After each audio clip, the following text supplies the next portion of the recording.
Engkau gembala yang baik, Kau menuntun hidupku dan bawaku ke air tenang, menyegarkan jiwaku. Puji Tuhan. Pertama-tama saya mengucapkan puji syukur kepada Tuhan oleh karena kasih dan kemurahannya kita dimungkinkan untuk mengusahakan ibadah Raya Minggu yang disertai dengan kesaksian dari Sangkur. Puji Tuhan, saya juga tidak lupa menyapa anak-anak Tuhan, hamba-hamba Tuhan yang sedang mengikuti pemberitaan firman Tuhan lewat live streaming video internet, YouTube, Facebook, dimanapun Anda berada. Selanjutnya mari kita berdoa, kita mohon kepada kemurahan Tuhan supaya kiranya Tuhan membukakan firman-Nya bagi kita sore ini dan kehidupan kita dipulihkan oleh Tuhan. Ibadah, pelayanan, nikah dan rumah tangga, yang sakit disembuhkan, yang susah dihibur, yang lemah dikuatkan. Nama Tuhan di atas segalanya, nama Tuhan dipermuliakan. Kita sambut firman penggembalaan untuk ibadah Raya Minggu. Firman penggembalaan untuk ibadah Raya Minggu dari Wahyu pasal yang ke-11 ayat 12. Sebetulnya sore ini kita fokus pada ayat 13, namun kita akan review kembali ayat 12 untuk sesaat saja.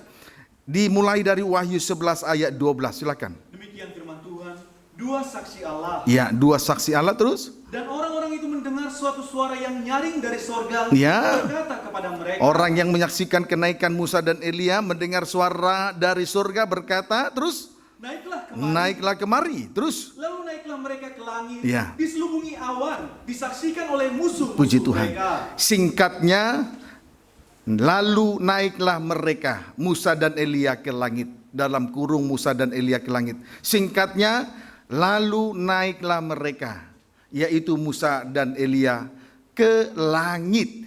Berarti kalau Musa dan Elia naik ke langit, berarti tugas dari Musa dan Elia untuk menjadi suatu kesaksian yang besar selama 1260 hari, sama dengan 42 bulan, sama dengan 3 tahun setengah, sudah selesai. Amin, saudaraku. Kalau Musa dan Elia naik ke langit, berarti tugas mereka untuk menjadi saksi yang besar selama 3 tahun setengah berarti sudah selesai. Kemudian, puji Tuhan, kemudian ketika Musa dan Elia naik ke langit, ditandai dengan dua hal. Satu, diselubungi awan. Dua, disaksikan oleh musuh-musuh mereka. Coba baca ayat 12 ulangi. Dan orang-orang itu mendengar suatu suara yang nyaring dari sorga, berkata kepada mereka. Puji Tuhan. Terus Naiklah kemari terus. Lalu naiklah mereka ke langit, Lalu naiklah Musa dan Elia ke langit, ke surga, kembali ke surga. Terus diselubungi awan, ditandai dengan dua hal. Satu, diselubungi awan. Terus dua, disaksikan oleh musuh-musuh mereka. Puji Tuhan. Jadi ketika Musa dan Elia, saksi yang besar itu, naik ke langit, ditandai dengan dua hal. Satu, diselubungi awan. Dua, disaksikan oleh musuh-musuh mereka. Tentu ada artinya. Sebab itu mari kita simak dua perkara tersebut. Dimulai dari diselubungi awan. Diselubungi awan menunjukkan bahwa mereka itu adalah manusia rohani. Diselubungi awan artinya bahwa mereka itu adalah manusia rohani, bukan manusia daging. Kalau manusia daging tidak bisa terangkat. Yang terangkat naik ke surga itu manusia rohani. Sedangkan ciri manusia rohani atau tanda-tanda manusia rohani bisa terlihat, yaitu terlepas dari daya tarik bumi, sama dengan tidak terikat dengan perkara-perkara di bumi ini. Tidak terikat dengan segala perkara di bumi ini. Itu yang disebut manusia rohani. Kalau manusia daging, manusia lahiria terikat dengan perkara lahiria. Pikirannya sibuk dengan perkara lahiria. Puji Tuhan, kiranya dapat dipahami dengan baik. Amin, saudaraku. Jadi saudaraku, ciri manusia rohani terlepas dari daya tarik bumi sama dengan tidak terikat dengan perkara-perkara di bumi ini. Bagaikan asap dupa kemenyan naik di hadirat Allah. Bagaikan asap dupa kabut. Asap dupa kabut naik di hadirat Allah.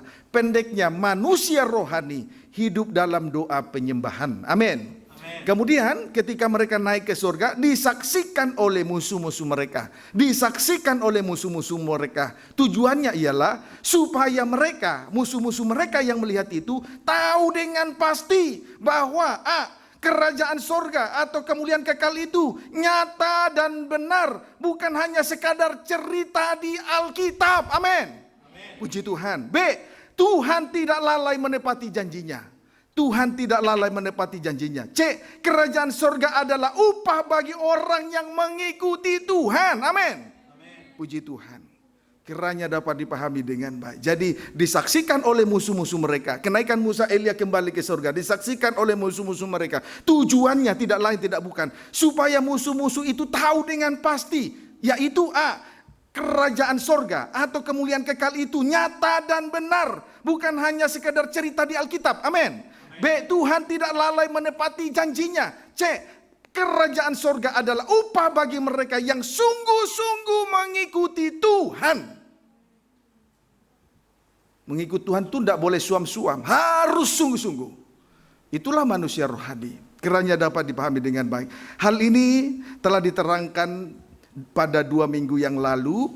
Selanjutnya mari kita memasuki ayat selanjutnya, ayat 13. Jadi saya tidak perlu berpanjang-panjang karena sudah diuraikan minggu lalu. Sekarang kita akan memasuki ayat 13. Silakan. Demikian firman Tuhan. Ya. Pada saat itu terjadilah gempa bumi yang dahsyat. Setelah 2 saksi Allah besar, Musa dan Elia naik ke langit, naik ke surga. Terjadilah, setelah kenaikan mereka, terjadilah gempa bumi. Bayangkan itu. Maka orang yang tidak menghargai kesaksian kesaksian yang besar Musa dan Elia, bahaya. Puji Tuhan. Jadi saat setelah mereka naik ke surga, terjadilah gempa bumi yang dahsyat terus. Dan 1/10 bagian dari kota itu rubuh. Ya, 1/10 bagian dari kota suci rubuh terus. Dan 7.000 orang mati oleh gempa bumi itu. Kemudian 7.000 orang mati. 7.000 orang mati oleh gempa bumi itu terus. Dan orang-orang lain sangat ketakutan. Ya. Lalu memuliakan Allah. Puji Tuhan. Haleluya. Setelah mereka naik ke langit, terjadilah gempa bumi yang dahsyat. Setelah mereka naik ke langit, terjadilah gempa bumi yang dahsyat. Puji Tuhan. Haleluya. Terjadilah gempa bumi yang dahsyat.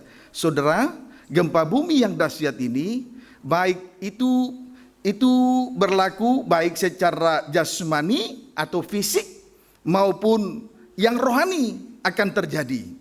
Puji Tuhan. Jadi gempa bumi yang dahsyat ini itu merupakan gempa bumi yang dahsyat secara jasmani atau fisik maupun secara rohani. Itu akan terjadi. Kedua-duanya akan terjadi untuk menggenapi apa yang telah dinubuatkan oleh para nabi atau apa yang tertulis di dalam kitab suci ini. Jadi gempa bumi yang dahsyat sesudah Musa dan Elia selesai memberi kesaksian yang besar, lalu mereka naik ke langit. Namun setelah mereka naik ke langit, terjadilah gempa bumi yang dahsyat. Gempa bumi yang dahsyat ini secara jasmani atau fisik, juga gempa bumi yang dahsyat secara rohani sama-sama berlangsung. Kiranya dapat dipahami dengan baik. Puji Tuhan, gempa bumi secara jasmani atau fisik sumbernya dari bumi. Gempa bumi secara jasmani atau fisik itu sumbernya dari bumi dengan jenis yang berbeda-beda. Misalnya, strik pertama disebabkan oleh lempengan-lempengan di bawah dasar laut bergeser. Ya, terjadinya pergeseran lempengan di dasar laut. Itu juga bisa memicu terjadinya gempa bumi. Kemudian longsor, banjir, kemudian gunung meletus dan seterusnya.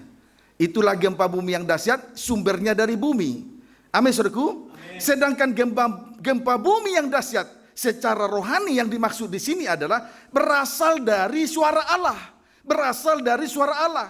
Karena Tuhan berfirman dari sorga. Dengan lain kata, terjadi pembukaan firman secara besar-besaran, namun ditolak oleh manusia. Firman Tuhan yang benar, firman Tuhan yang suci, firman Tuhan yang mulia disampaikan secara besar-besaran, tetapi manusia menolaknya. Kiranya dapat dipahami dengan baik. Tetapi firman Allah tersebut akan semakin jelas diperdengarkan dan semakin menggema sehingga mengguncang bumi ini. Sampai mengguncang bumi ini. Kiranya dapat dipahami dengan baik. Amin, saudaraku. Amin. Puji Tuhan. Haleluya. Inilah gempa bumi yang dahsyat, baik secara jasmani fisik, baik juga secara rohani. Secara jasmani sumbernya dari bumi. Misalnya gempa bumi disebabkan oleh longsor, banjir bandang, gunung meletus, terjadi pergeseran pada lempengan-lempengan di dasar laut. Itu secara jasmani. Tapi gempa bumi yang dahsyat secara rohani itu sumbernya dari Allah, dari surga, dari suara Allah. Firman Allah diperdengarkan. Firman Allah menggema sampai mengguncang bumi. Saat firman disampaikan, firman yang benar, yang mulia, yang suci itu diperdengarkan, ditolak, tapi terus disampaikan sampai mengguncang bumi. Kiranya dapat dipahami dengan baik. Berbahagialah kalau sore ini kita diberi pengertian soal kesaksian Musa dan Elia ini. Supaya kita juga diselamatkan. Amin, surga. Jangan kita ini harus sama seperti Musa dan Elia menjadi manusia rohani. Jangan terikat di bumi. Jangan terlena dengan berkat di bumi. Jangan terikat dengan perkara lahiriah. Itu yang memberatkan sehingga kita tidak terangkat naik ke surga. Kiranya dapat dipahami dengan baik. Mari kita lihat. Begitu ya, gempa bumi yang dahsyat ya. Amin, saudaraku. Itu juga berlaku secara jasmani maupun secara rohani. Mari kita lihat itu pernah terjadi ketika bangsa Israel berada di Gunung Sinai. Keluaran pasal yang ke-19. Keluaran pasal 19. Untuk kita boleh mengerti, harus rendah hati dengar firman Tuhan. Jangan ditolak. Keluaran 19 ayat 16 sampai 20. Baca. Demikian firman Tuhan. Ya. Tuhan menampakkan diri di Gunung Sinai.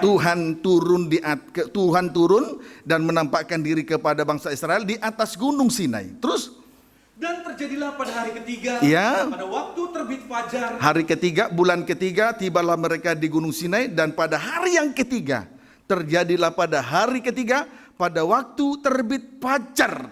Hari ketiga, terbit fajar hari ketiga. Terus ada guru dan kilat dan awan padat di atas gunung, dan bunyi sangkakala yang sangat keras. Sangat keras diperdengarkan. Terus sehingga gemetarlah seluruh bangsa yang ada di perkemahan. Terus lalu Musa membawa bangsa itu keluar dari perkemahan untuk menjumpai Allah. Terus dan berdirilah mereka pada kaki gunung. Terus Gunung Sinai ditutupi seluruhnya dengan asap, karena Tuhan turun ke atasnya dalam api.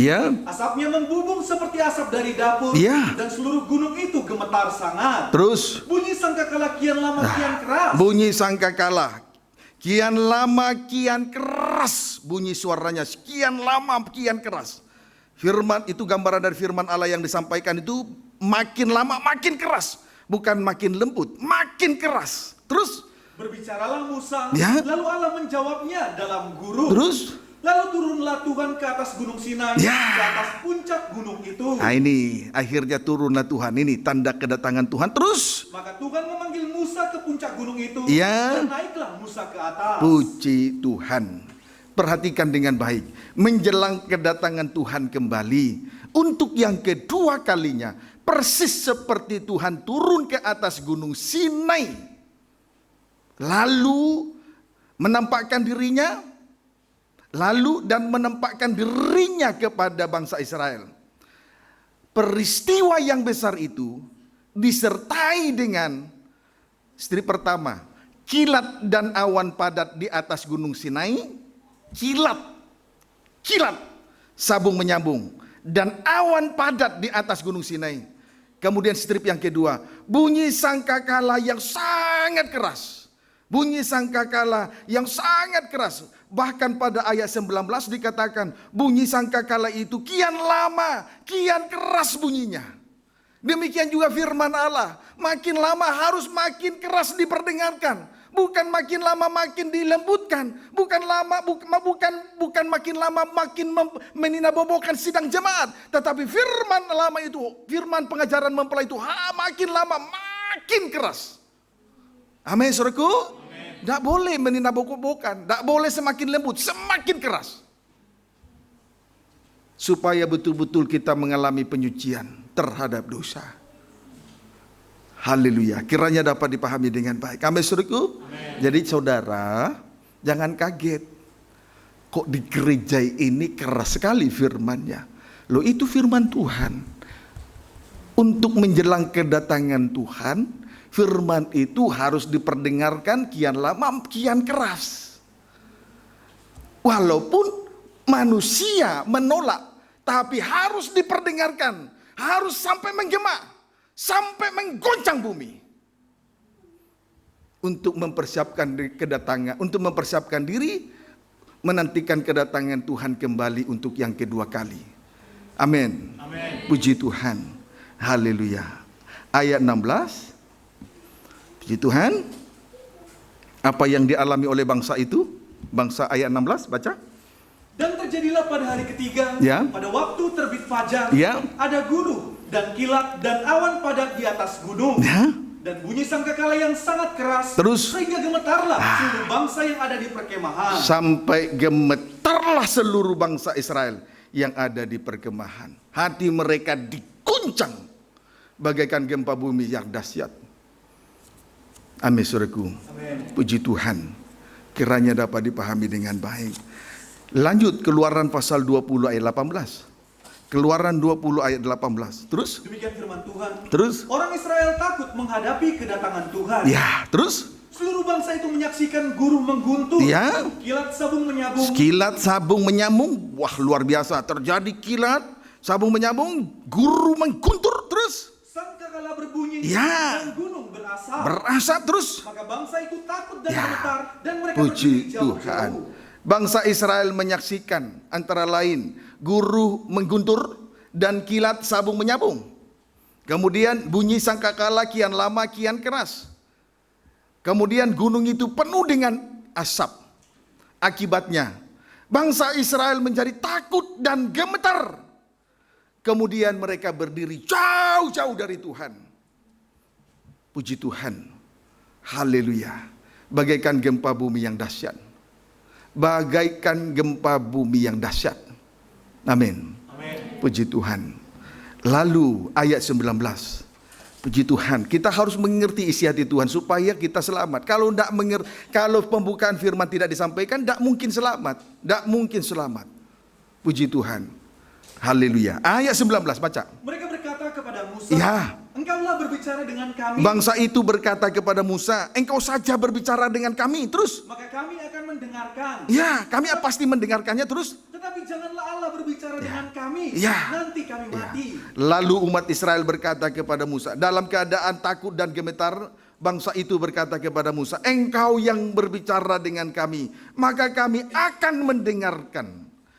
Saudaraku, jauh lebih baik hari ini hati kita digoncang oleh firman Allah daripada goncangan yang terjadi, gempa bumi yang dahsyat terjadi setelah Musa dan Elia naik ke langit. Amin, saudaraku. Jauh lebih baik hari ini hati kita digoncang oleh pembukaan firman daripada nanti gempa bumi yang dahsyat terjadi untuk membinasakan umat manusia. Memang ketika sangkakala ditiup kian lama kian keras, itu wah sakit rasanya di hati. Semua dosa disingkapkan, sakit.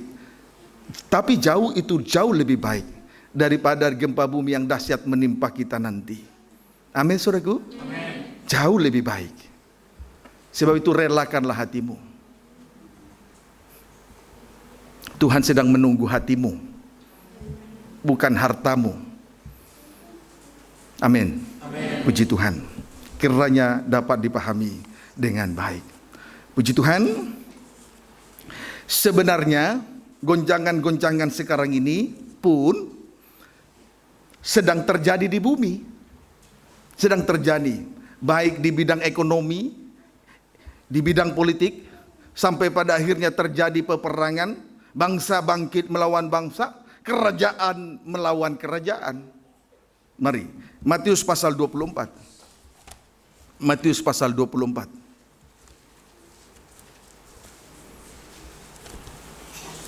Matius pasal yang ke-24 ayat 3 sampai 7.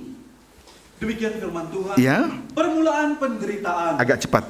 Ketika Yesus duduk di atas bukit Zaitun, Ya. datanglah murid-muridnya kepadanya untuk bercakap-cakap sendirian dengan dia. Puji Tuhan. Terus Kata mereka, biar kita menantikan Tuhan di atas gunung ya. Amin. Jangan saat kita memboroskan harta di luar, memboroskan harta rohani kita di luaran sana. Seperti bangsa Israel menantikan kedatangan Tuhan di atas gunung Sinai. Apapun goncangan yang terjadi, tetap berada di atas gunung Tuhan. Tetap ada di dalam rumah Tuhan. Amin. Amin. Puji Tuhan. Ulangi dulu ayat ketiga. Ketika Yesus duduk di atas bukit Zaitun, Ya. datanglah murid-muridnya kepadanya Terus? untuk bercakap-cakap sendirian dengan dia. Bercakap-cakap sendirian dengan dia. Berarti pembicaraan itu pembicaraan khusus. Hanya Yesus dan 12 murid. Itu arti sendirian. Terus? Kata mereka, katakanlah kepada kami, Ya. bila manakah itu akan terjadi, Ya. dan apakah tanda kedatanganmu Ya. dan tanda kesudahan dunia? Terus? Jawab Yesus kepada mereka, Ya, tanda kedatangan Tuhan dan tanda kesudahan bumi. Memang bumi, langit bumi ini akan berlalu. Yang ada ini akan berlalu. Harta kekayaan semua akan berlalu. Terus? Jawab Yesus kepada mereka, Terus? waspadalah, supaya terus? jangan ada orang yang menyesatkan kamu. Puji Tuhan, bersyukur sudah terima pengajaran mempelai. Tak boleh lagi, tak disesatkan kita. Amin. Dengan ajaran yang lain ayat 5. Terus? Sebab banyak orang akan datang dengan memakai namaku Semua nanti akan mengaku memakai nama Tuhan. Terus? dan berkata, Ya. akulah Mesias, Akulah hamba Tuhan yang diurapi itu. Terus? dan mereka akan menyesatkan banyak orang. Tetapi nanti banyak orang yang disesatkan. Ayat 6. Kamu akan mendengar deru perang Lalu pada saat itu juga dalam kesempatan yang sama terdengar deru perang. Terus? atau kabar-kabar tentang perang. Atau kabar tentang perang. Ayat 7 langsung. Terus? Sebab bangsa akan bangkit melawan bangsa, Bangsa bangkit melawan bangsa, kerajaan melawan kerajaan. kelaparan, Kemudian terjadi kelaparan hebat. Terus dan gempa bumi. terjadi gempa bumi yang dahsyat. Puji Tuhan. Haleluya. Jadi saudara, tanda kedatangan Tuhan dan tanda kesudahan dunia ini, satu, banyak orang memakai nama Tuhan dan berkata, akulah Mesias. Pendeknya, nanti banyak orang akan mengaku sebagai utusan Tuhan, sebagai orang-orang yang diurapi Tuhan. Puji Tuhan. Sehingga banyak nanti orang yang disesatkan. Berdoa ya, amin. Berdoa supaya Tuhan tolong penggembalaan ini lewat pengajaran firman Allah yang benar dan murni, tidak ditambahkan, tidak dikurangi. Berdoa supaya perjalanan rohani kita tiba pada tujuan. Kalau ajarannya sesat, sampai kapanpun kita tidak akan sampai tiba di tujuan. Sesaat di jalan mutar-mutar bicara berkat-berkat, mutar-mutar bicara soal mukjizat-mukjizat, tetapi salib tidak ditegakkan di tengah ibadah dan pelayanan itu. Mutar-mutar di situ saja. Dapat dipahami? Amin. Puji Tuhan. Lalu yang kedua, bangsa bangkit melawan bangsa, kerajaan melawan kerajaan. Itu tanda kesudahan dunia ini nanti. Tanda kedatangan Tuhan yang kedua. Lalu yang ketiga, ayat yang ketiga ini kita temukan pada ayat 9 dan 10. Baca. Pada waktu itu kamu akan diserahkan supaya disiksa. Anak-anak Tuhan diserahkan dan banyak penderitaan karena harus disiksa nanti. Mengalami penderitaan karena disiksa nanti.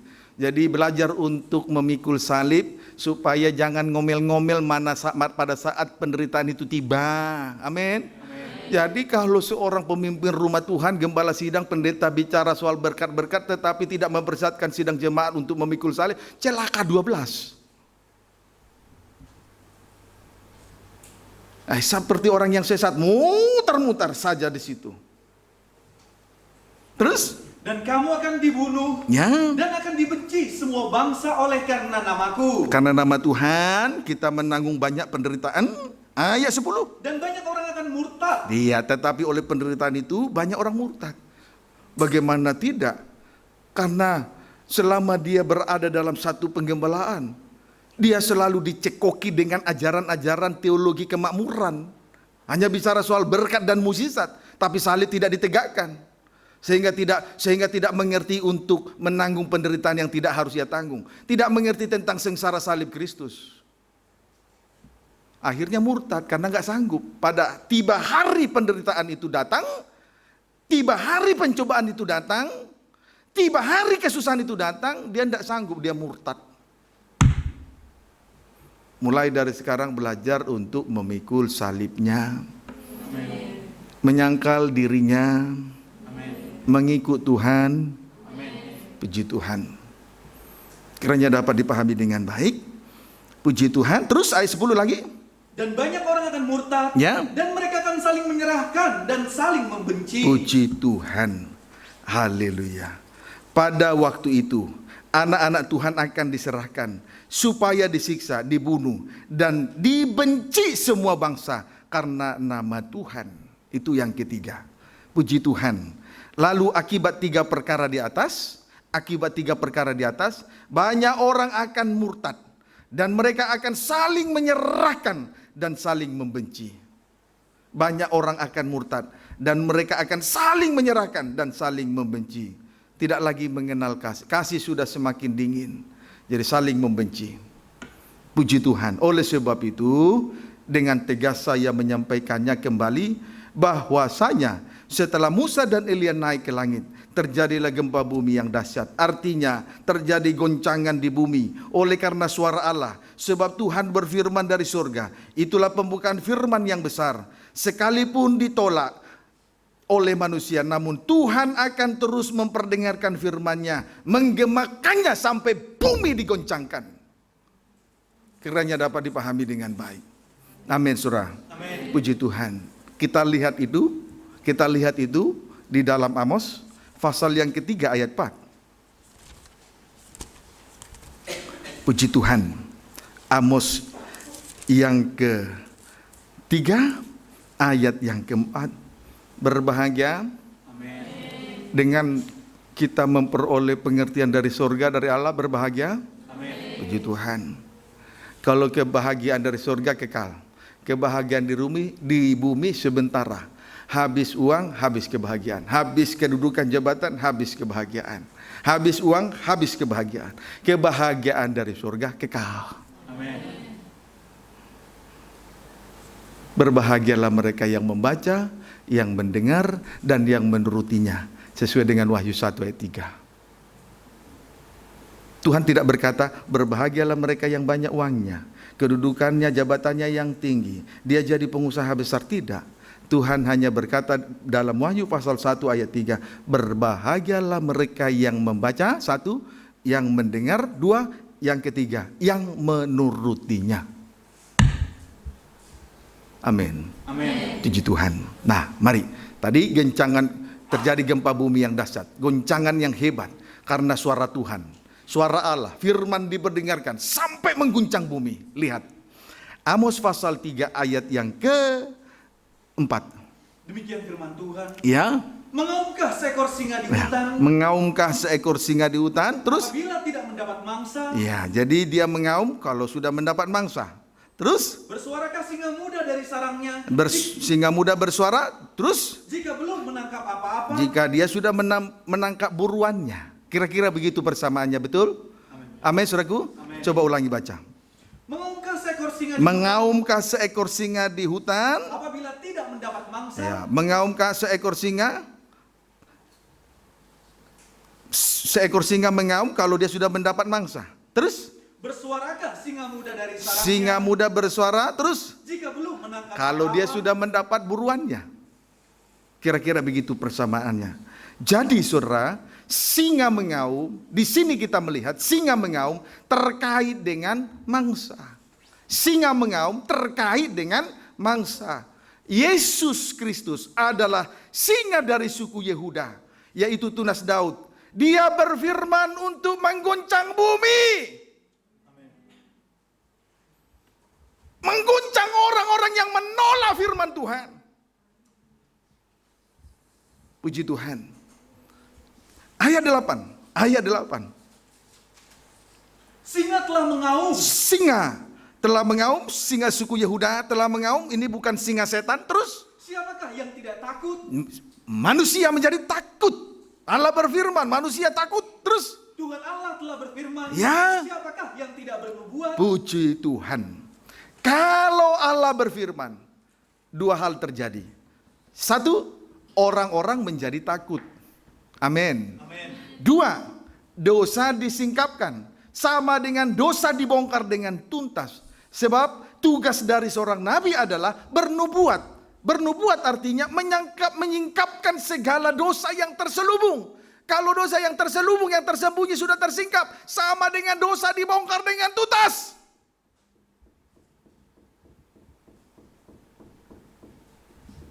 Puji Tuhan, kiranya dapat dipahami dengan baik.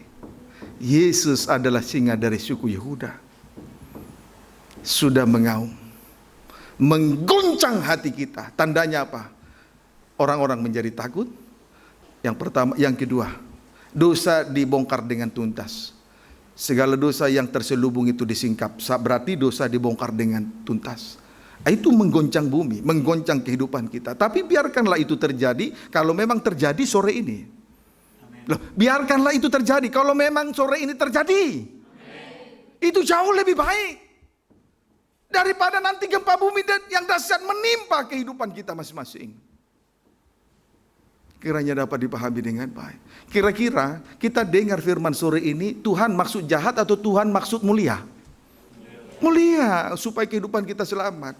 Tapi banyak orang tidak mengerti, sehingga orang cari firman yang enak-enak, dielus-elus dagingnya. Tapi nanti tiba hari pencobaan, di situ celaka besar dia, tidak mampu menghadapinya.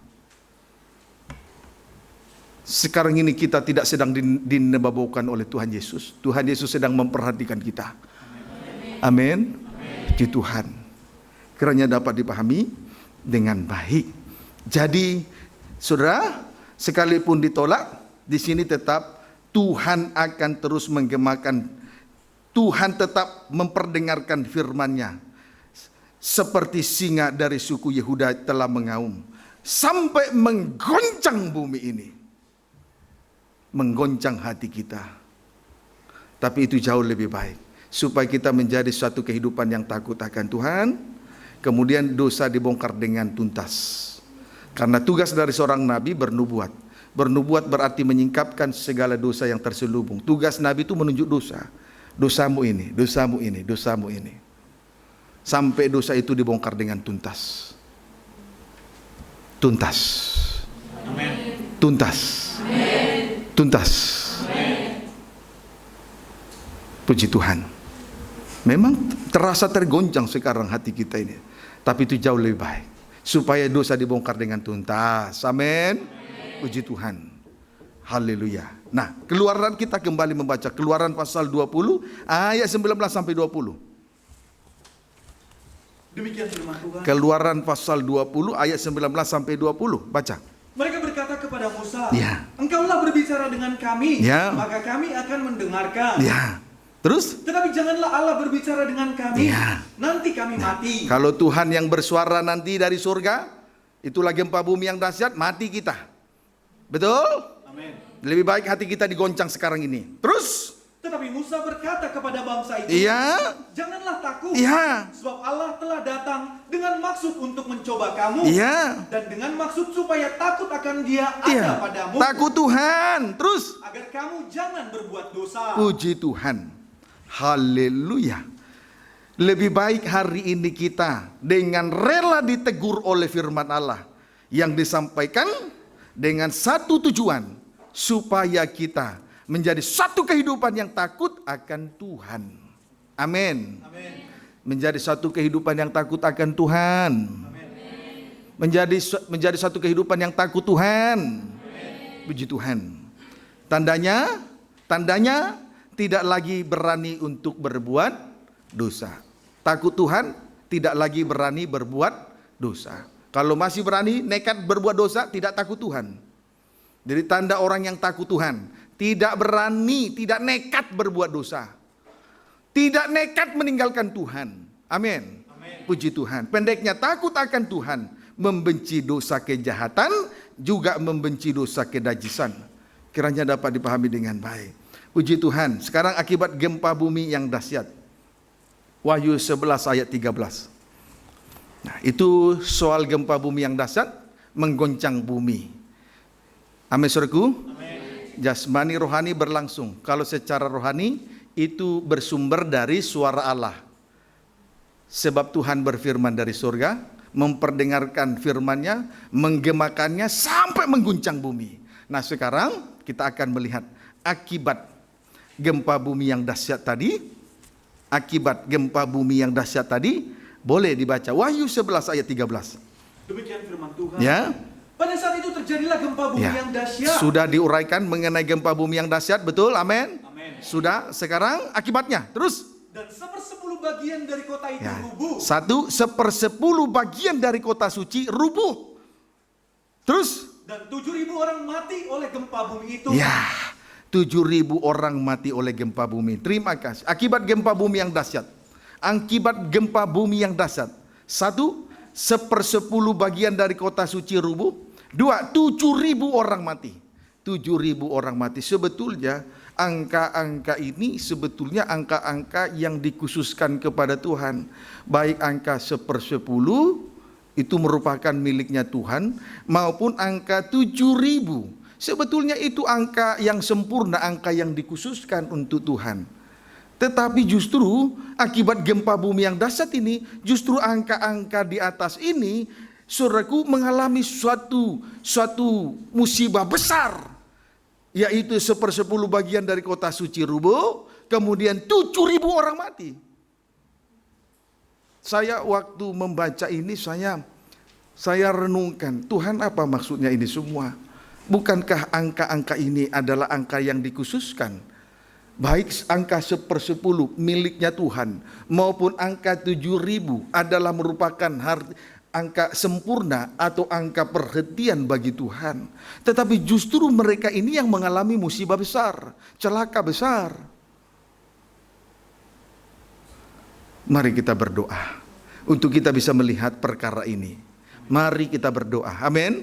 Dengan rendah hati kita datang memohon kepada Tuhan supaya Tuhan nyatakan kemurahannya bagi kita. Mari. Tentang 1/10 kota suci rubuh. Tentang 1/10 kota suci, bagian kota suci rubuh. Puji Tuhan. Haleluya. Jadi saudara, akibat gempa bumi yang dahsyat ini, nanti 1/10 dari kota suci rubuh, dan kerubuhan atau kejatuhan dari anak-anak Tuhan ini tidak dapat dibangunkan kembali. Pendeknya binasa untuk selama-lamanya. Pendeknya binasa untuk selama-lamanya. Amin. Puji Tuhan. Mari kita lihat dulu tentang 1/10. Maliaki pasal 3 ayat 8 sampai 10. Tuhan kasih beri pengertian, Tuhan bukakan firman-Nya, itu kemurahan supaya kita mengerti semua rencana Tuhan. Jangan kita hanya menantikan 2-3 ayat lalu cerita si kancil si kura-kura tidak jelas. Sebab si kancil si kura-kura tidak mungkin membawa kita masuk surga. Amin. Puji Tuhan. Maliaki pasal yang ketiga ayat 8 sampai 10. Baca. Demikian firman Tuhan. Puji Tuhan. Terus. Pembayaran persembahan persepuluhan menyenangkan hati Allah. Ya. Bolehkah manusia menipu Allah? Bolehkah manusia kira-kira menipu Allah? Kira-kira boleh enggak? Puji Tuhan. Kalau tidak, terus baca. Namun kamu menipu aku. Namun kamu menipu aku. Mengapa? Dalam hal apa? Terus. Tetapi kamu berkata, ya, dengan cara bagaimanakah kami menipu engkau? Nah ini berdalih mengelak manusia memang rata-rata seperti itu. Tidak mudah mengaku dosanya. Susah disucikan. Manusia begitu.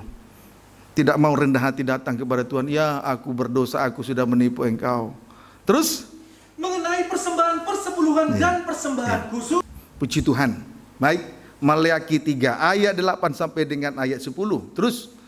Kamu telah kena kutuk. Ya, kamu kena kutuk. Terus. Tetapi kamu masih menipu aku. Ya, tapi tetap tidak mau mengembalikan miliknya Tuhan. 1/10. Terus. Ya, kamu seluruh bangsa. Ya. Bawalah seluruh persembahan persepuluhan itu. Seluruh persembahan persepuluhan. Entah ditraktir makan bakso, kalau harganya 15.000 berarti ambil 1.500. Entah dibayari ongkos naik ojek kemana-mana 10.000 ambil 1.000. Seluruh persembahan persepuluhan.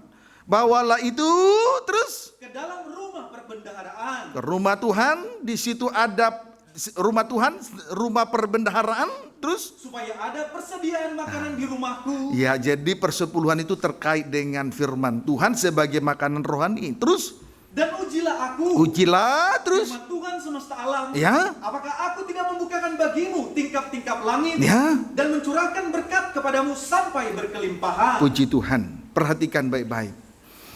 Maleakhi 3 ayat 8 sampai dengan ayat 10, ayat ini jelas berbicara tentang persembahan persepuluhan. Amin.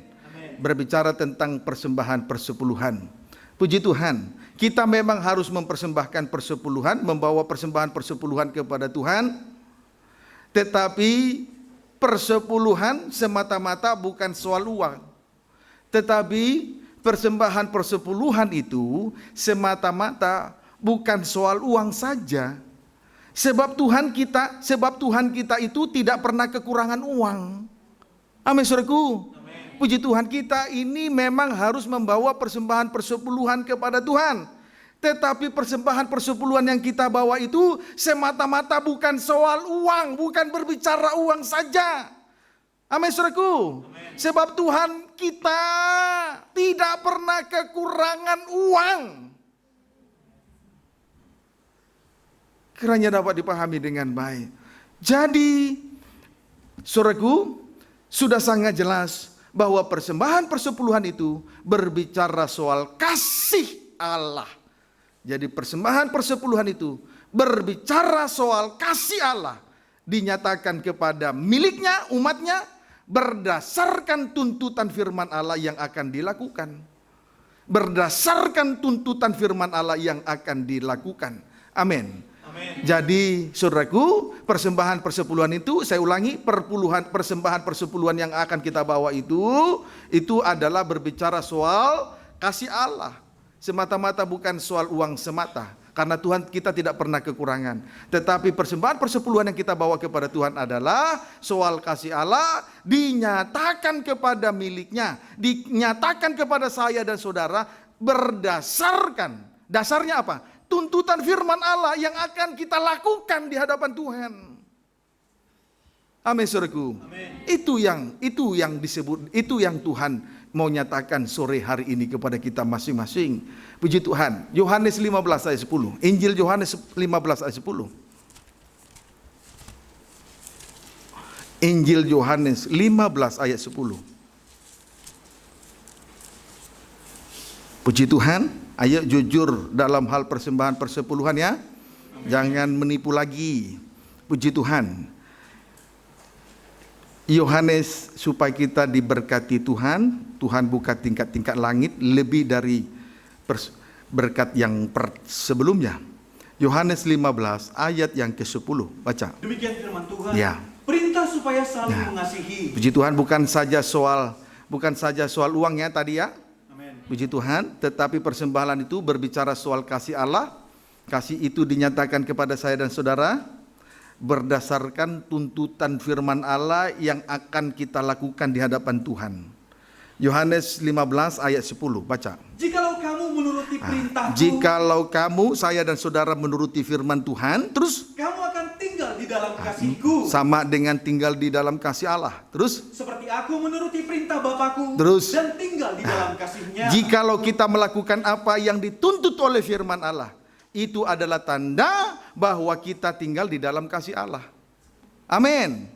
Jikalau kita melakukan apa yang dituntut oleh firman Allah, apa yang dituntut oleh firman Allah kepada kita, itu adalah tanda bahwa kita tinggal di dalam kasih Allah. Kalau kita melakukan apa yang dituntut oleh firman Allah, tanda bahwa kita tinggal dalam kasih Allah. Puji Tuhan. Haleluya. Sebab itu kita tidak boleh menipu Tuhan supaya putus kutuk nenek moyang. Kutuk nenek moyang itu sampai kepada keturunan yang keempat.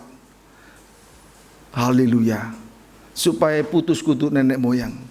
Amin, saudaraku. Amin. kutuk nenek moyang itu merupakan dosa warisan. Kalau bapaknya penjudi, nanti anaknya turut penjudi. Kalau bapaknya pendusta, nanti anaknya pendusta. Sebab itu kita tidak boleh menipu Tuhan. Apa yang Tuhan tuntut kepada kita, lakukan. Tanda bahwa kita betul-betul tinggal di dalam kasih Allah yang besar. Amin. Kasih yang heran itu. Sebenarnya firman Allah menuntut kita untuk melakukan banyak hal. Banyak. Firman Allah itu menuntut banyak hal. Puji Tuhan, itu sudah pasti. Tetapi kita fokus dengan apa yang kita terima sore hari ini. Ayat 12, baca.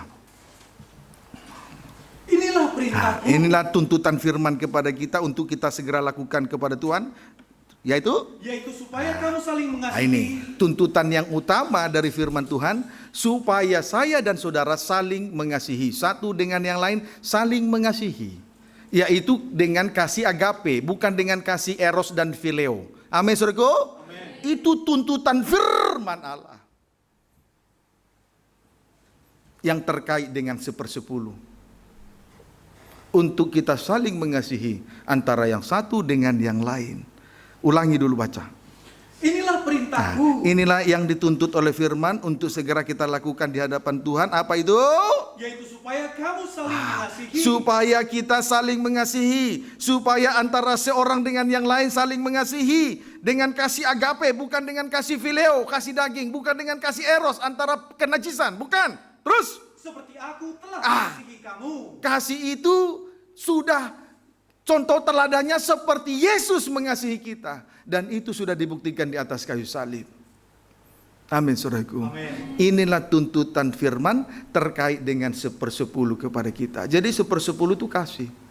Jadi yang dituntut firman bagi kita adalah untuk saling mengasihi. Untuk saling mengasihi antara seorang dengan yang lain. Dimulai dalam nikah rumah tangga. Makin berkembang dalam penggembalaan. Makin berkembang di luar penggembalaan. Menjadi satu kesaksian yang hidup. Baik dalam situasi kondisi apapun, berdiri, duduk, dan berjalan. Saling mengasihi satu dengan yang lain. Amin.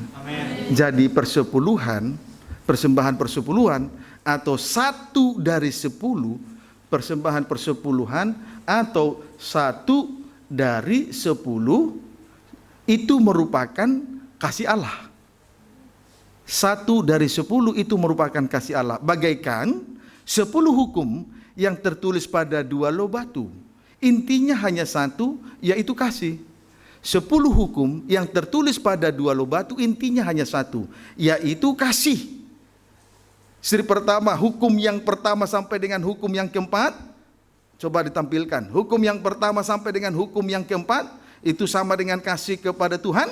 Strip yang kedua, hukum yang kelima sampai dengan hukum yang ke-10, itu sama dengan kasih kepada sesama. Puji Tuhan. Ini 10 hukum Allah ditulis pada 2 loh batu. Hukum pertama sampai dengan hukum yang keempat itu kasih kepada Allah. Hukum 5 sampai 10 kasih kepada sesama. Jadi 10 hukum tertulis pada 2 loh batu, intinya hanya 1 dari 10 itu hanya 1 dari 10 itu persepuluhan itu kasih.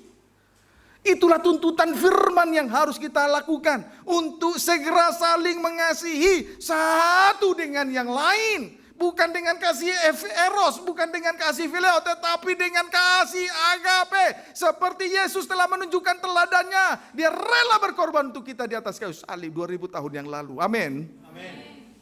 Puji Tuhan. Kiranya dapat dipahami. Jadi persembahan persepuluhan itu bukan saja soal bicara uang. Seolah-olah Tuhan kita kekurangan uang, sehingga kita ketakutan mengembalikan milik Tuhan, sehingga kita tidak jujur dalam hal mengembalikan 1/10 kepada miliknya Tuhan. Bagaimana mungkin kita bisa mengasihi satu dengan yang lain? Itu tidak mungkin. Kalau kita sudah tidak jujur dalam persepuluhan, tidak mungkin kita bisa melakukan apa yang dituntut oleh firman kepada kita, yaitu untuk saling mengasihi satu dengan yang lain. Tidak mungkin. Itu sebabnya saya masih ingat, saya 2001 saya sudah jadi hamba Tuhan. Sejak 2003 sampai 2020 saya tidak belajar untuk setia, untuk mengembalikan persembahan persepuluhan kepada Tuhan. Ke pusat GPT pusat di Surabaya. Sampai hari ini, dari semua persembahan persepuluhan saya kembalikan kepada Tuhan, sebab itu merupakan miliknya Tuhan. Entah sekali waktu saya mendapat berkat. Kemarin si Kaleb bawa kado hadiah, kado ulang tahun, ya, dalam bentuk celana. Saya tahu harganya berapa. Semua persembahan saya hitung. Saya tidak mau mencuri miliknya Tuhan. Belajar untuk melakukan saat orang tidak tahu apa yang harus saya lakukan. Saat orang tidak tahu, dalam ketulusan saya melakukan tuntutan firman. Kalau melakukan saat dilihat oleh mata manusia, oh, orang dunia jagonya. Amin. Amin. Susah masuk surga? Tidak susah. Tuhan kita tidak kekurangan. Tuhan sanggup mengembalikan lebih dari apa yang kita persembahkan. Tuhan kita yang membuat susah itu logika manusia. Mulai sejak 2003 saya tidak pakai logika. Saya kosongkan diri untuk mengembalikan miliknya Tuhan. Dan tidak ada yang tahu seberapa besar persepuluhan yang saya kembalikan kepada Tuhan, kecuali istri saya dan Tuhan. Tapi saya harus jujur, tidak boleh menipu Tuhan. Amin. Amin. Tuntutan firman untuk saling mengasihi. Tuntutan firman terkait 1/10 untuk saling mengasihi. Puji Tuhan, kiranya dapat dipahami dengan baik. Haleluya. Nah, kesimpulannya, tuntutan dari firman Allah tentang persepuluhan ialah yang pertama. Ini kita masuk pada poin intinya. Poin intinya. Kesimpulan dari semua tentang persepuluhan, tuntutan firman Allah tentang persepuluhan kepada kita ialah ada dua. Yang pertama, memikul salib di tengah-tengah ibadah pelayanan, di tengah-tengah kegiatan roh ini. Bagaikan dua loh batu yang pertama telah dipecahkan oleh Musa sebagai gambaran dari sengsara salib. Yesus telah memecah-mecahkan segenap hidupnya di atas kayu salib. Itu tuntutan firman Tuhan terkait dengan 1/10 untuk kita lakukan di hadapan Tuhan. Yaitu yang pertama, memikul salib. Amin. Memikul salib di tengah-tengah ibadah pelayanan. Memikul salib di tengah-tengah kegiatan roh. Bagaikan dua loh batu yang pertama itu telah dipecahkan oleh Musa. Telah dipecahkan oleh Musa. Dan itu merupakan gambaran dari sengsara salib. Sebab Yesus telah memecah-mecahkan segenap hidupnya di atas kayu salib. Mengapa Musa memecahkan dua loh batu yang pertama itu? Karena bangsa Israel telah jatuh dalam dosa. Yesus memecah-mecahkan segenap hidupnya di atas kayu salib karena dosa umat Tuhan. Itu tuntutan yang pertama. Intinya di situ. Supaya kita memikul salib. Itu tuntutan yang pertama. Terkait dengan dua loh batu. Terkait dengan persepuluhan. Sebab isi dari dua loh batu 10 hukum, intinya 1 dari 10. Kasih. Memikul salib. Amin. Amin. Puji Tuhan. Yang kedua, supaya kita menjadi satu. Yang kedua, supaya kita menjadi satu. Atau boleh baca dulu, supaya jangan kita meraba-meraba firman Tuhan ini. Keluaran pasal dipercepat. Keluaran pasal 32 ayat 19. Baca. Keluaran 32 ayat 19, baca. Ya. Dan ketika ia dekat ke perkemahan itu, ya, dan melihat anak lembu dan melihat orang menari-nari, ya, maka bangkitlah amarah Musa. Ya, sebentar dulu. Ayat 15-16, loncat ayat 19. Setelah itu berpalinglah Musa lalu turun dari gunung dengan kedua loh hukum Allah. Setelah menerima dua loh batu yang ditulis oleh ujung jari Tuhan, Lalu kedua loh batu di tangannya itu dibawa turun ke bawah dari Gunung Sinai. Terus loh yang bertulis pada kedua sisinya bertulis sebelah menyebelah. Ya, terus kedua loh itu ialah pekerjaan Allah. Ditulis oleh ujung jari Tuhan. Terus dan tulisan itu ialah tulisan Allah. Ya. Ditukik pada loh itu. Ditukik pada loh batu, dua loh batu. Lalu ayat 19. Dan ketika ia dekat ke perkemahan itu. Ketika ia dekat di perkemahan di kaki Gunung Sinai. Terus dan melihat anak lembu. Ya. Dan melihat orang menari-nari. Jatuh dalam dosa, terkhusus penyembahan berhala. Terus maka bangkitlah amarah Musa. Ya. Dilemparkannya lah kedua loh itu dari tangannya. Ya. Dan dipecahkannya pada kaki gunung itu. Musa memecahkan dua loh batu yang pertama. Itu berbicara tentang sengsara salib. Sebab Yesus telah memecahkan segenap hidupnya di atas kayu salib. Jadi dua loh batu yang berisikan 10 hukum yang ditulis oleh ujung jari Tuhan itu telah dipecahkan karena bangsa Israel jatuh dalam dosa. Dan Yesus telah memecahkan segenap hidupnya di atas kayu salib. Jadi inti yang pertama, tuntutan firman, saudaraku, untuk terkait dengan 1/10 adalah memikul salib. Sangkal diri, memikul salib. Setiap orang harus memikul salibnya. Saya sebagai seorang suami mempunyai tanggung jawab yang harus dipikul di atas pundak. Mengasihi istri, mengayomi keluarga, nikah dan rumah tangga.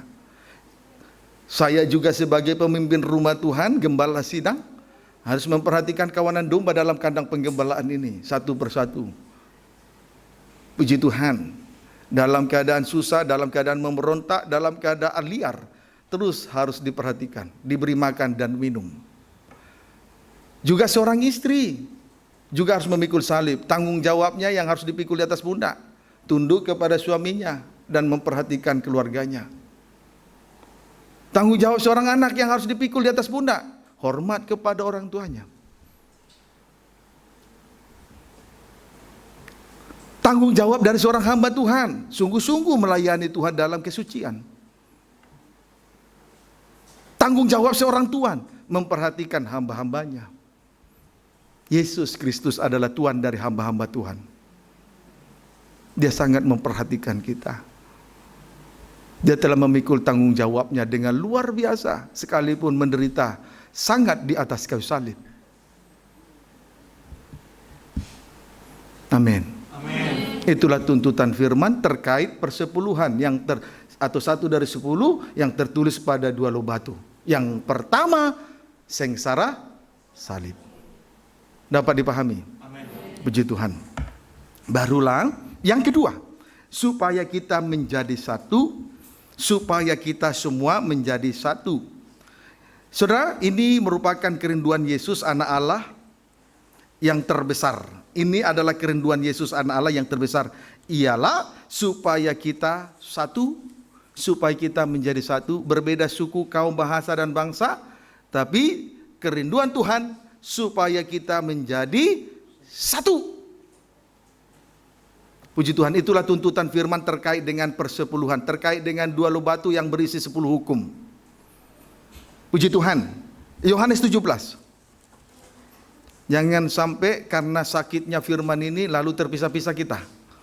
Tidak mau lagi beribadah besok. Haleluya. Puji Tuhan. Yohanes 17 ayat 4 dan 21. Yohanes 17 ayat 4 dan 21. Demikian firman Tuhan. Ya. Doa Yesus untuk murid-muridnya. Ya. Aku telah mempermuliakan engkau di bumi, ya, dengan jalan menyelesaikan pekerjaan yang kau berikan kepadaku, ya, untuk melakukannya. Ya. Jadi ayat 4 ini, Bapak telah dipermuliakan di bumi, sebab anak telah menyelesaikan pekerjaan Bapa. Pekerjaan Bapa sudah selesai sehingga Bapa dipermuliakan. Ketika dalam Yohanes pasal 19 ayat 30, Yesus berkata, sesudah minum anggur asam, Yesus berkata, sudah selesai. Sesudah berkata sudah selesai, lalu ia menyerahkan nyawa. Ia mati. Karena dia sudah mati di kayu salib, maka prajurit-prajurit tentara Romawi itu mengambil prajurit-prajurit tentara Romawi tidak mematah-matahkan kakinya. Tetapi penjahat di kiri kanan yang disalibkan bersama dengan Yesus, kaki mereka dipatah-patahkan karena mereka masih hidup. Berarti kesimpulannya, Yesus telah menyelesaikan pekerjaan Bapa, sehingga terwujudlah kesatuan tubuh Kristus yang berbeda-beda. Tulang-tulangnya tidak terpisah, anggota tubuh tidak terpisah, karena Yesus sudah mati di atas kayu salib. Amin, saudaraku. Sudah selesai. Dia sudah menyelesaikan pekerjaan Allah Bapa, sehingga Bapa dipermuliakan di atas muka bumi ini. Sudah selesai. Sesudah mengucapkan sudah selesai, dia menyerahkan nyawa, mati. Karena dia sudah mati, Yesus sudah mati, ayat berikutnya, prajurit tentara Romawi tidak mematahkan kakinya, melainkan menombak lambungnya. Segera keluar mengalir darah dan air. Tanda kelahiran baru. Kalau bayi lahir, ada darah dan air ketuban. Gereja bangsa kafir dilahirkan. Amin. Amin. Puji Tuhan. Tapi tulang-tulangnya tidak dipatah-patahkan. Terwujudnya kesatuan tubuh. Ini kerinduan Tuhan. Dia sudah melakukannya di atas kayu salib. Barulah kerinduan itu diomong. Beda orang, belum dilakukan sudah omong. Belum dilakukan sudah omong. Itu pun sesudah diomong, dilakukan tidak. Puji Tuhan, hati-hati dengan janji-janji ya. Hati-hati dengan janji ya.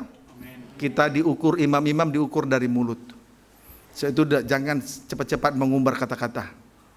Puji Tuhan. Haleluya. Yohanes 17 ayat 21. Supaya mereka semua menjadi satu. Ini kerinduan anak. Supaya dari setiap suku, kaum, bahasa, dan bangsa di bumi menjadi satu. Amin. Puji Tuhan. Itu kerinduan Tuhan. Itu sebabnya terbuktilah pernyataan Yesus Bapa yang mengatakan, aku telah mempermuliakan engkau di bumi dengan jalan menyelesaikan pekerjaan yang kau berikan kepadaku.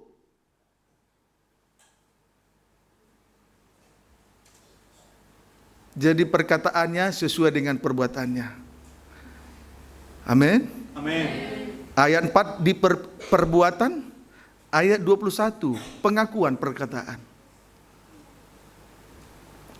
Pengakuan perkataan sinkron dengan perbuatan. Supaya kesaksian kita benar di mata Tuhan.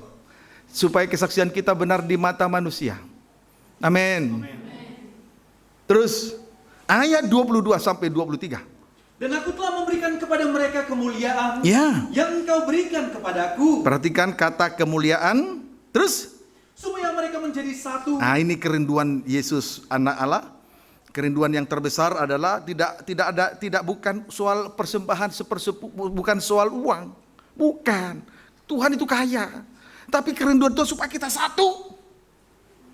Terus sama seperti kita adalah satu. Iya, anak Bapa satu, saudara. Harus satu kita. Harus satu kita. Amen. Jangan turuti kenajisan. Amen. Itu yang memecah belah. Terus aku di dalam mereka, dan kau di dalam aku, supaya mereka sempurna menjadi satu. Ya, kata sempurna tadi kata kemuliaan. Yang kedua kata sempurna. Yang ketiga kata satu. Terus agar dunia tahu bahwa engkau yang telah mengutus aku, dan bahwa engkau mengasihi mereka, terus sama seperti engkau mengasihi aku. Puji Tuhan. Perhatikan, menjadi satu sama dengan sempurna. Kalau sudah sempurna, kelak berada dalam kemuliaan. Amin. Kalau kita satu sama dengan sempurna. Kalau sempurna, kelak dalam kemuliaan. Apabila dia datang sebagai raja dan mempelai pria surga di dalam kemuliaan dan sempurnaannya. Kita akan dalam kemuliaan. Kalau kita satu, sempurna, dipermuliakan. Tapi kalau terpisah-pisah, mengambil jalannya masing-masing, dan menuruti kata hati, keinginan daging, menuruti kata kenajisan, menuruti kata kejahatan, tidak satu. Kita Kalau kita mengambil jalannya masing-masing, berarti itu artinya kita sedang berusaha menggagalkan rencana Allah, menggagalkan kerinduan yang terbesar dari anak Allah. Hati-hati ya, jangan lagi mengambil jalannya masing-masing. Khususnya imam-imam belajar dengar-dengaran, taat setia dengar-dengaran, supaya terwujud kerinduan Tuhan ini. Inti dari tuntutan firman yang kedua terkait 1/10, yang kedua intinya hanyalah supaya kita satu. Jadi jangan mengambil jalannya masing-masing, jangan menuruti kata hati, keinginan di hati, supaya kita menjadi satu. Kalau kita menuruti keinginan di hati, mendengar suara daging ini, menuruti kenajisan dan kejahatan dan lain sebagainya, berarti kita sedang menolak kerinduan Tuhan, sedang menggagalkan rencana Tuhan. Siapa yang menggagalkan rencana Tuhan? Ya setan.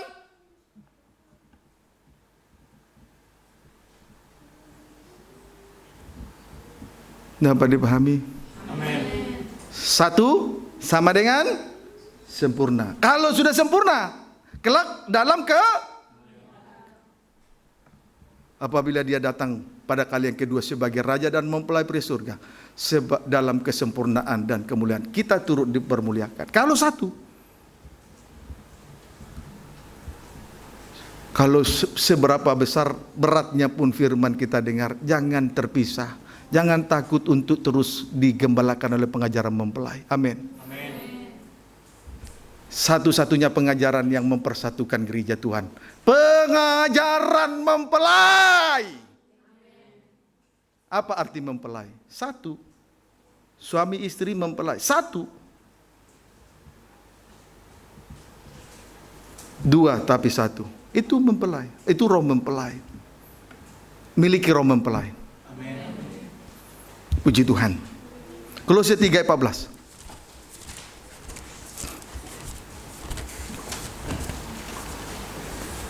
Demikian firman Tuhan. Ya.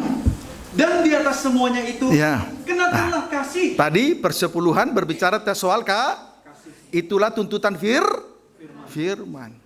Kenakanlah kasih. Terus sebagai pengikat. Tali kasih sebagai pengikat terus. Yang mempersatukan dan menyempurnakan. Iya. Kasih berguna sebagai pengikat yang mempersatukan dan menyempurnakan.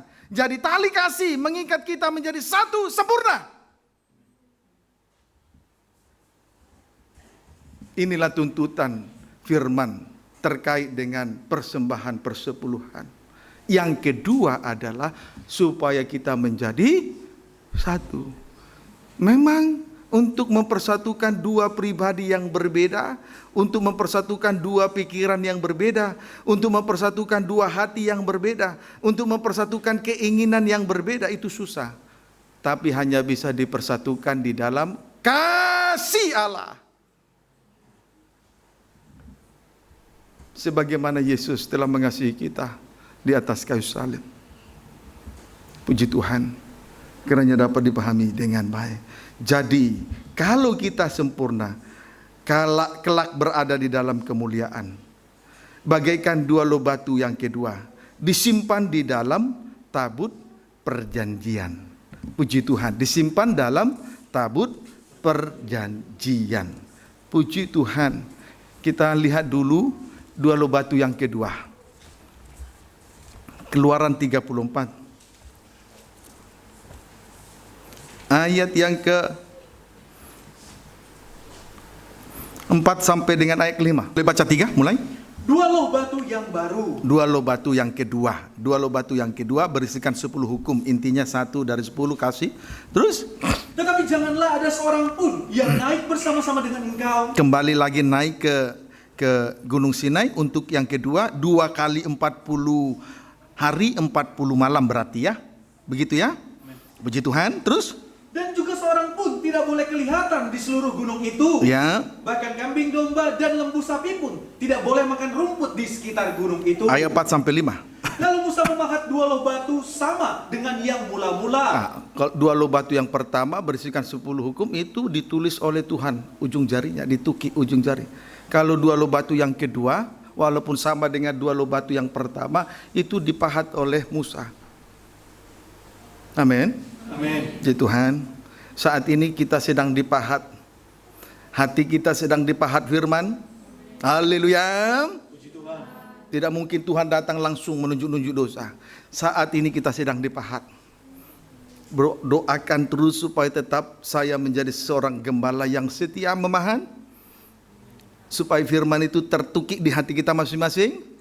Amin. Terus baca. Bangunlah ia pagi-pagi, Ya. dan naiklah ia ke atas gunung Sinai, Ya. seperti yang diperintahkan Tuhan kepadanya, Ya. dan membawa kedua loh batu itu di tangannya. Setelah selesai dipahat, terus Turunlah Tuhan dalam awan, barulah Tuhan turun dalam awan. Barulah Tuhan dalam kemuliaannya turun. Terus lalu berdiri di sana Ya. dekat Musa, serta menyerukan. setelah kepada dua loh batu yang kedua selesai dipahat, barulah Tuhan turun dalam awan. Tuhan turun dalam kemuliaan, menyatu dengan Musa.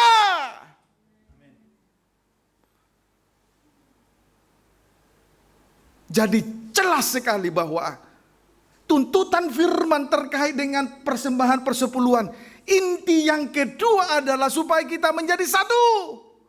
Kalau kita sudah menjadi satu, sempurna. Kalau sudah sempurna, kelak dipermuliakan. Seperti Musa dipermuliakan bersama dengan Tuhan di atas gunung Sinai.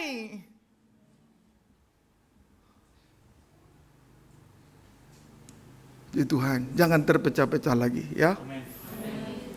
Jangan malas-malas beribadah. Sungguh-sungguh kita satu di sini, walaupun himpunan kecil. Yang penting masuk surga. Yang penting masuk surga. Untuk apa kita memiliki semua yang ada ini, kehilangan kasih yang mempersatukan, binasa. Biar kita kumpul satu. Ini kerinduan Tuhan. Setuju dengan kerinduan Tuhan? Setuju? Puji Tuhan. Tuhan himpunkan kita dari latar belakang yang berbeda-beda dan punya masa lalu yang berbeda-beda. Tapi Tuhan tidak lihat itu. Tuhan tidak lihat engkau kaya atau miskin. Tidak. Engkau punya jabatan, kedudukan. Tidak, terlalu kecil. Tuhan itu hebat. Kok lihat yang begitu kok. Yang Tuhan mau. Bukan soal uangnya. Tuhan kita kaya. Yang Tuhan mau inti yang kedua. Yang dituntut firman terkait sepersepuluh. Supaya kita sempurna dipermuliakan.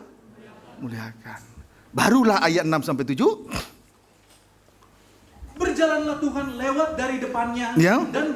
dan berseru. Terus Tuhan, Tuhan, Allah penyayang dan pengasih. ya, terus panjang sabar, berlimpah kasih, setia limpah, yang meneguhkan kasih setianya kepada beribu-ribu orang, yang mengampuni kesalahan, pelanggaran dan dosa, tetapi tidaklah sekali-kali membebaskan orang yang bersalah dari hukuman, ya. yang membalaskan kesalahan bapa kepada anak-anaknya dan cucunya. Itu kutuk nenek moyang tadi yang saya bicarakan tadi. Terus kepada keturunan yang ketiga dan keempat. Puji Tuhan. Haleluya. Tuhan pada ayat 6-7, Tuhan berjalan di depan Musa dan berseru.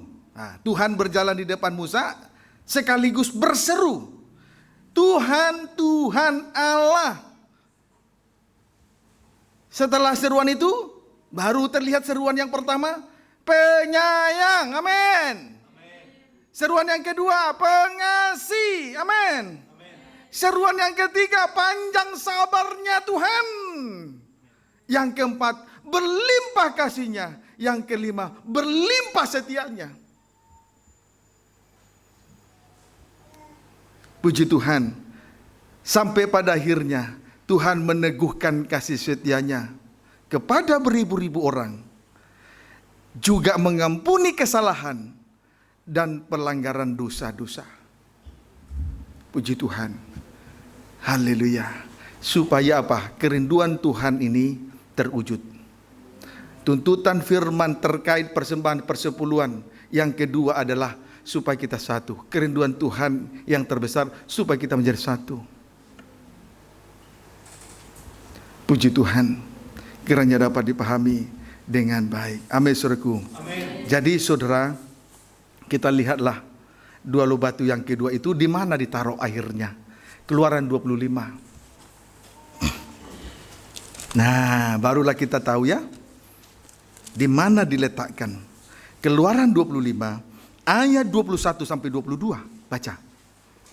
Demikian firman Tuhan. Ya. Haruslah kau letakkan tutup pendamaian itu di atas tabut. Ya. Dan dalam tabut itu engkau harus menaruh loh hukum yang akan kuberikan kepadamu. Menaruh 2 loh hukum. Sudah pasti 2 loh batu yang baru yang dipahat oleh Musa. Betul? Amin. Karena loh batu yang pertama sudah dipecahkan, itu berbicara tentang sengsara salib. Tuntutan yang pertama dari firman terkait 1/10 supaya kita masing-masing semua memikul salib. Amin. Tuntutan firman yang kedua terkait 1/10 adalah supaya kita satu. Sekarang satu sama dengan sempurna. Kalau sempurna dipermuliakan kelak. Orang berdosa tidak mungkin dipermuliakan, hanya orang sempurna dipermuliakan. Sebab itu kalau kita lihat loh batu yang kedua, di mana ditaruh? Ayat 22. Dan di sanalah aku akan bertemu dengan engkau. Setelah ditaruh 2 loh batu yang kedua yang baru itu, di dalam tabut perjanjian itu, di sanalah aku akan bertemu dengan engkau. Terus dan dari atas tutup pendamaian itu, ya, dari antara kedua kerub yang di atas tabut hukum itu, terus aku akan berbicara dengan engkau terus tentang segala sesuatu yang akan kuperintahkan kepadamu untuk disampaikan kepada orang Mesir, orang puji Israel. Tuhan. Sesudah 2 loh batu yang kedua itu ditaruh ke dalam tabut Allah itu, maka di situ ada suatu pertemuan yang indah. Ada pertemuan yang indah antara Musa dengan Allah. Lalu kemudian Allah membicarakan tentang masa depan, yaitu pesta nikah anak domba. Amin. Sebab tabut perjanjian itu berbicara tentang hubungan nikah antara tubuh dengan kepala. Peti dari tabut perjanjian ini, peti dari tabut perjanjian, peti tabut perjanjian ini, saudaraku, itu menunjuk kepada mempelai Tuhan, gereja yang sempurna. Sedangkan tutup pendamaian dengan 2 kerub di atasnya, itu berbicara tentang Allah Trinitas. Tutup pendamaian terbuat dari emas, itulah pribadi Yesus, kepala gereja, mempelai pria surga. Sedangkan kerub yang pertama itu menunjuk kepada Allah Bapa, kerub yang kedua itu menunjuk kepada Allah Roh Kudus. Jadi tutup pendamaian yang terbuat dari emas, tutup pendamaian dengan 2 kerub di atasnya, seluruhnya terbuat dengan emas murni, seiras, semuanya terbuat dari emas murni, seiras.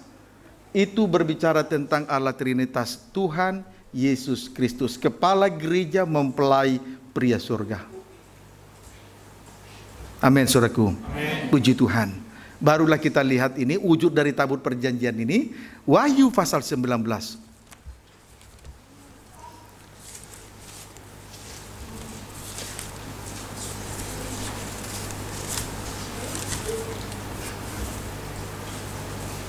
Bagaimana saudara melihat rencana Allah dalam kehidupan kita?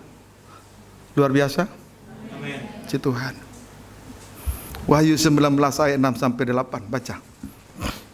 Demikian firman Tuhan. Ya. Perjamuan kawin anak domba. Perjamuan kawin anak domba. Terus? Lalu aku mendengar seperti suara himpunan besar orang banyak. Terus? Seperti desau air bah dan seperti deru guru yang hebat. Terus? Katanya, ya. Haleluya. Haleluya. Karena Tuhan Allah kita yang Maha Kuasa telah menjadi Raja. Puji Tuhan. Ayat 7. Terus? Marilah kita bersukacita dan bersorak-sorai dan memuliakan Dia. Mengapa? Karena hari perkawinan anak domba telah tiba. Pesta nikah anak domba telah tiba. Terus? Dan pengantinnya telah siap sedia. Pengantinnya telah siap sedia. Terus? Dan kepadanya dikaruniakan supaya memakai kain lenan halus yang berkilau-kilauan dan yang putih bersih. Terus? Lenan halus itu adalah perbuatan-perbuatan yang benar dari orang-orang kudus. Puji Tuhan. Sampai pada akhirnya berada di dalam pesta nikah anak domba atau perjamuan kawin anak domba. Mempelai perempuan bersanding dengan mempelai laki-laki, sama dengan berada di dalam kemuliaannya dan kesempurnaannya sebagai raja dan mempelai pria surga. Amin, saudaraku. Puji Tuhan. 2 loh batu yang kedua yang berisikan 10 hukum yang sama dengan 2 loh batu yang pertama ditaruh di dalam tabut perjanjian. Sementara tabut perjanjian terdiri dari 2 bagian.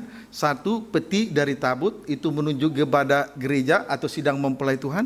Sedangkan tutup peti dengan 2 kerub di atasnya, itu menunjuk kepada Allah Trinitas, Tuhan Yesus Kristus, kepala gereja mempelai pria surga.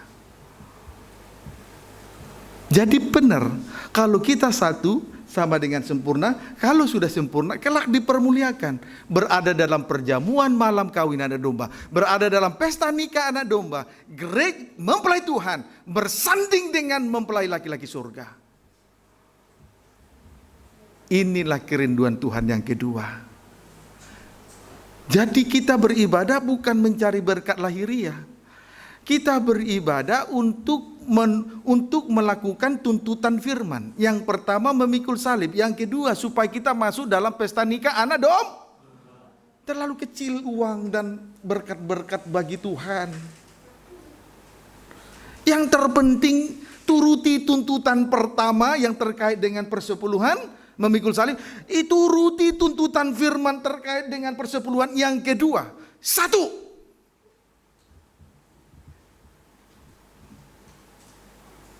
amin. Amin. Puji Tuhan, kiranya dapat dipahami dengan baik. Kita bersyukur Tuhan sangat memperhatikan kehidupan kita ini, tentu supaya kita tidak binasa melainkan beroleh hidup yang kekal. Amin, saudaraku. Puji Tuhan. Haleluya. Tetapi itu tentang 1/10, tuntutan firman terhadap persepuluhan. Itu. Tetapi kenyataannya tadi 1/10 bagian dari kota suci itu dirubuhkan oleh karena gempa bumi yang dahsyat. Ini kan jadi pertanyaan. Lah, kenapa bisa? Mari kita lihat jawabannya. Injil Matius pasal 23, ayat 23. Sudah tahu tuntutan firman terkait persepuluhan yang pertama dan kedua sudah? Amen. Puji Tuhan. Tetapi mengapa 1/10 tadi, 1/10 bagian dari kota suci itu direbuhkan? Nah, ini jadi pertanyaan bagi kita. Nah, sekarang kita lihat jawabannya. Injil Matius pasal 23. Ayat 23 baca. Demikianlah firman Tuhan. Ya. Celakalah kamu. Nah, celakalah kamu. Hai ahli-ahli Taurat, ya. Orang-orang Farisi. Ya. Hai kamu orang-orang munafik. Terus. Sebab persepuluhan dari selasi. Nah, persepuluhan dari selasi. Persepuluhan dari adas manis. Dan jintan kamu bayar. Persepuluhan dari jintan. Persepuluhan dari berkat-berkat. Persepuluhan di traktir dan lain sebagainya. Terus diperkembalikan kepada Tuhan. Itu bagus. Terus. Tetapi yang terpenting dalam hukum Taurat kamu abaikan. Yang terpenting dari tuntutan firman, hukum yang tertulis pada 2 loh batu, tuntutan firman terkait 1/10. Terus, yaitu keadilan. Keadilan diabaikan. Terus, dan belas kasihan diabaikan. Terus, dan kesetiaan. Kesetiaan diabaikan.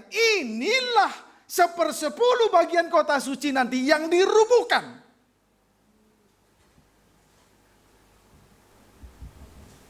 Amin. Amin. Puji Tuhan. Haleluya. Tadi setelah Musa selesai memahat 2 loh batu yang baru, yang sama dengan 2 loh batu pertama, barulah Allah turun dalam kemuliaan. Sesudah itu Allah berseru, Tuhan, Tuhan Allah, panjang sabar, apalagi kasih setia, limpah kasih, panjang sabar, kemurahan. Tetapi di sini kita melihat ahli Taurat orang Farisi.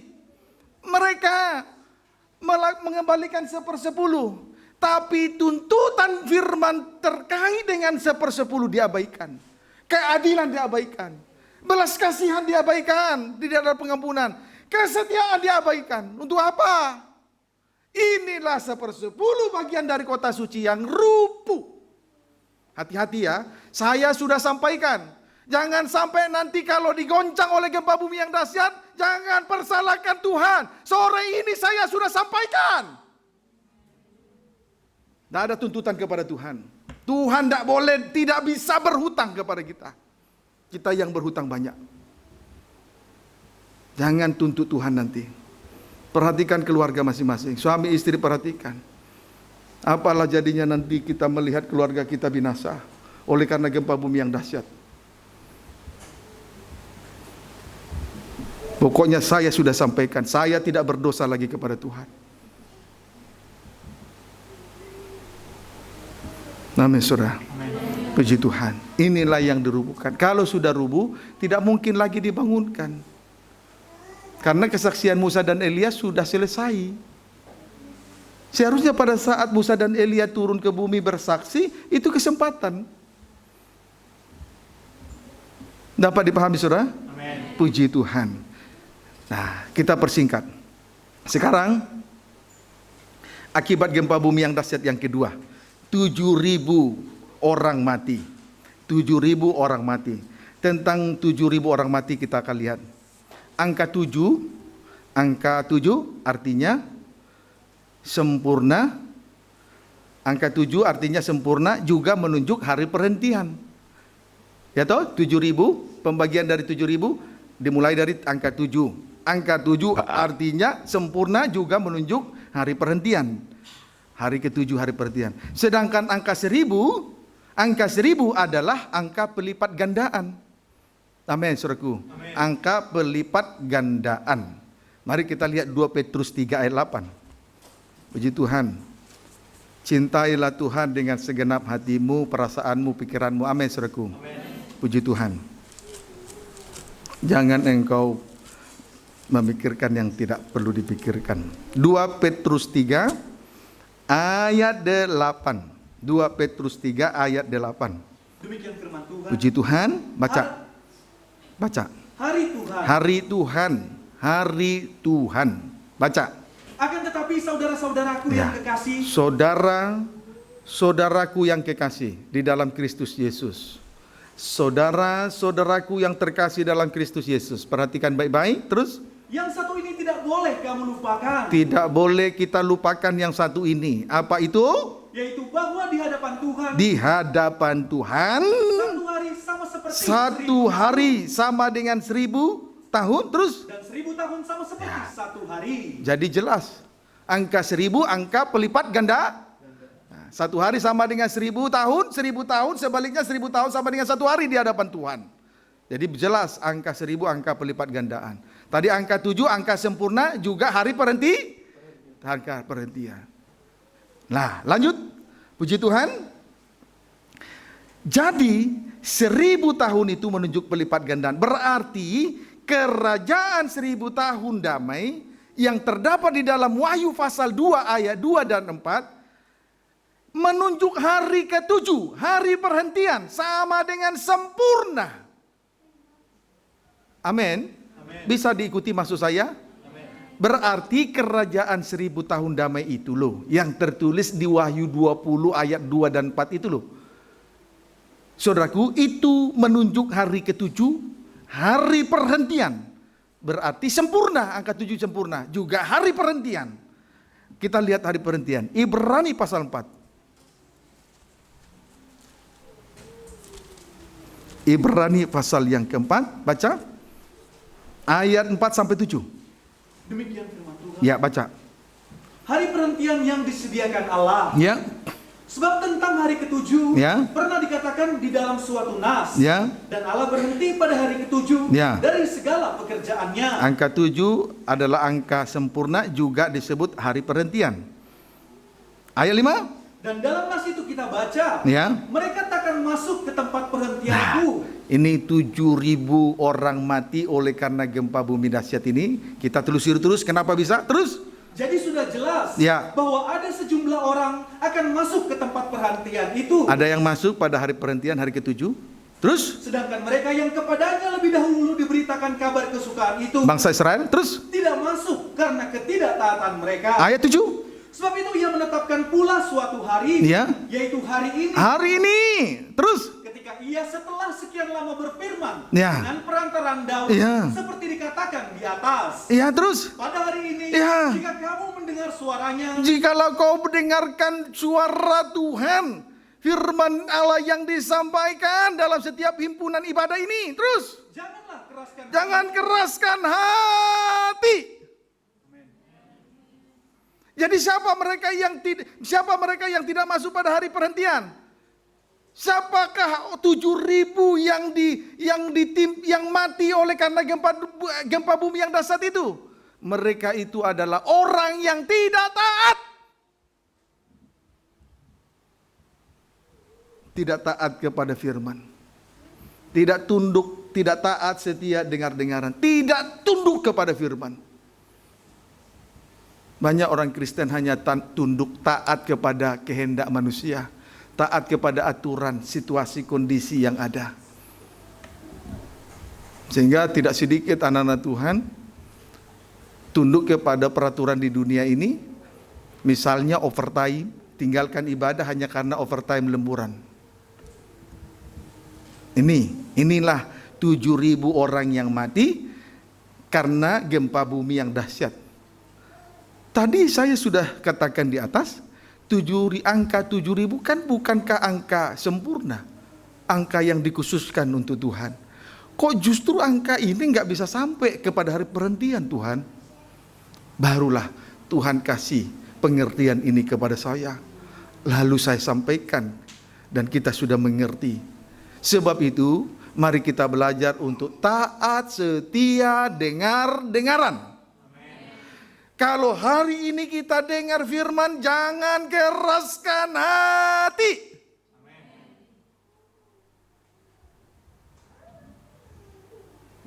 Puji Tuhan. Hal ini pun saya sudah sampaikan, tanggung jawab saya sudah lepas. Jadi kalau nanti akhirnya ditimpa oleh gempa bumi yang dahsyat, jangan disalahkan Tuhan. Sebab itu jangan keraskan hati lagi. Jangan keraskan hati lagi. Belajar untuk taat, setia, dengar-dengaran kepada Tuhan. Amin, saudaraku. Puji Tuhan. Inilah 7.000 orang yang mati oleh karena gempa bumi yang dahsyat itu. Bagaimana sekarang status kerohanian kita? Masih keras hati? Atau sudah taat, setia, dengar-dengaran? Sudah tunduk kepada kehendak Tuhan? Atau masih kepada kehendak manusia, kehendak aturan di dunia ini? Orang semacam ini tidak akan masuk pada hari perhentian. Berarti sama dengan mengalami akan mati oleh karena gempa bumi yang dahsyat. Tetapi saya berdoa, semoga satu pun dari antara keluarga Allah, sidang jemaat GPT Betania, tidak ada satu pun yang tertinggal. Tidak ada yang satu pun yang binasa. Semua masuk pada hari perhentian. Tuhan Yesus berkati kita semua.